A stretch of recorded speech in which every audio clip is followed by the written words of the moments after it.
नमस्कार दोस्तों।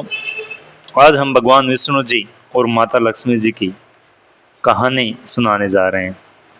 तब एक बार की बात थी, भगवान विष्णु शेषनाग पर बैठे बैठे बोर हो गए। उन्होंने धरती पर घूमने का विचार किया। वैसे भी कई साल बीत गए थे धरती पर आए हुए और वह अपनी यात्रा की तैयारी में लग गए। स्वामी को तैयार होते देखकर माँ लक्ष्मी ने पूछा, आज सुबह सुबह कहाँ जाने की तैयारी हो रही है?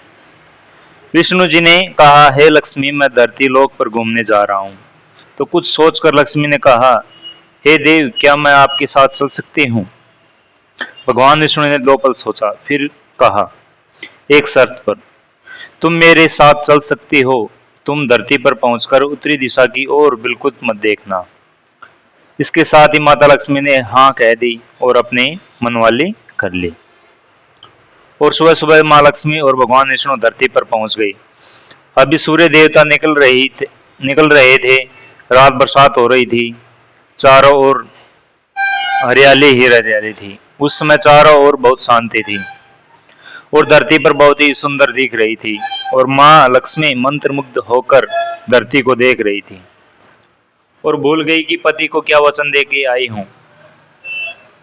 और चारों ओर देखती हुई कब उत्तर दिशा की ओर देखने लगी, पता ही नहीं चला।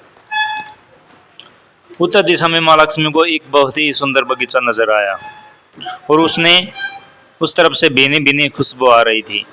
बहुत ही सुंदर सुंदर फूल खिल रहे थे। यह एक फूलों का खेत था और माँ लक्ष्मी बिना सोचे समझे उस खेत में गई और एक सुंदर सा फूल तोड़ लाई। लेकिन यह क्या, जब माँ लक्ष्मी विष्णु जी के पास वापस आई तो भगवान विष्णु की आंखों में आंसू थे। भगवान विष्णु ने माँ लक्ष्मी को कहा कि कभी भी किसी से बिना पूछे उसका कुछ भी नहीं लेना चाहिए और साथ ही अपना वचन भी याद दिलाया।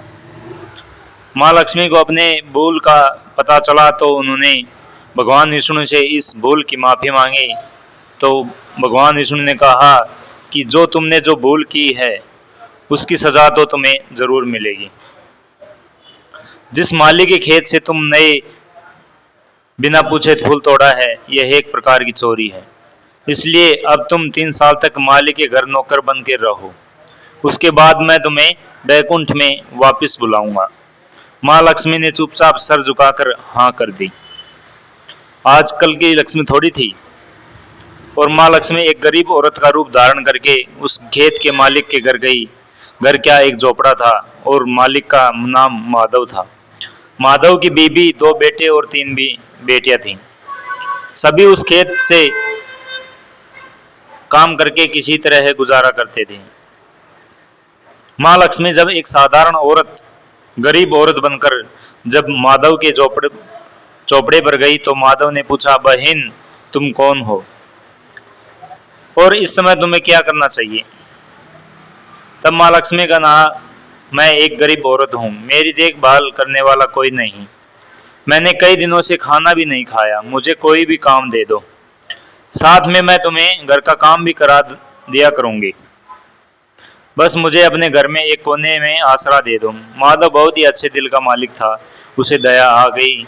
लेकिन उसने बहन ने कहा, मैं तो बहुत ही गरीब हूँ, मेरी कमाई से मेरे घर का खर्च मुश्किल से चलता है। लेकिन अगर मेरी 3 की जगह 4 बेटियां होती तो मैंने गुजारा करना था। अगर तुम मेरी बेटी बनकर जो जैसा रूखा सूखा हम खाते हैं उसे में खुश रह सकती हो तो बेटी अंदर आ जाओ। माधव ने माँ लक्ष्मी को अपने झोपड़े में शरण दे दी और माँ लक्ष्मी 3 साल उस माधव के घर पर नौकरानी बनकर रही।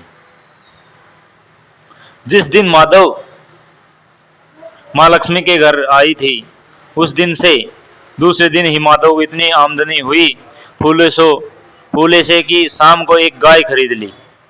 फिर धीरे धीरे माधव ने काफी जमीन खरीद ली और सब ने अच्छे अच्छे कपड़े भी बनवा लिए और फिर एक बड़ा मकान घर भी बनवा लिया। बेटियां और बीवी ने गहने भी बनवा लिए और अब मकान भी बड़ा बड़ा बनवा लिया था। माधव हमेशा से सोचता था कि मुझे यह सब इस महिला के आने के बाद मिला है। इस बेटी के रूप में मेरी किस्मत आ गई है मेरी। और अब 2-4 साल बीत गए थे लेकिन माँ लक्ष्मी अब भी घर में और खेत में काम करती थी। एक दिन माधव जब अपने खेतों से काम करके घर आया तो उसने अपने घर के सामने द्वार पर एक देवी स्वरूप गहनों से लदी एक औरत को देखा। ध्यान से देखकर पहचान गया, अरे यही तो मेरी मुंह बोली चौथी बेटी यानी वही औरत है। और पहचान गया कि यह तो माँ लक्ष्मी है। अब तक माधव का पूरा परिवार बाहर आ गया था और सब हैरान होकर माँ लक्ष्मी को देख रहे थे। माधव बोला, माँ हमें माफ कर, हम तेरे से अनजाने में ही घर और खेत में काम करवाया है। माँ है एक ऐसा अपराध हो गया, माँ हम सबको माफ कर दे। अब माँ लक्ष्मी मुस्कुराई और बोली, माधव तुम बहुत ही अच्छे और दयालु व्यक्ति हो। तुमने मुझे अपनी बेटी की तरह से रखा, अपने परिवार के सदस्यों की तरह से। इसके बदले मैं तुम्हें वरदान देता हूँ कि तुम्हारे पास कभी भी खुशियों की और धन की कमी नहीं रहेगी। तुम्हें सारा सुख मिलेंगे जिससे तुम हकदार हो। और फिर माँ अपने स्वामी के द्वारा भेजे रथ में बैठकर बैकुंठ चली गई। जय हो माँ लक्ष्मी की, जय हो भगवान विष्णु की। आपको यह कहानी सुनकर अच्छा लगा तो लाइक शेयर एंड सब्सक्राइब ज़रूर करें हमारे YouTube channel Zero Brainer Edu पे। धन्यवाद साथियों।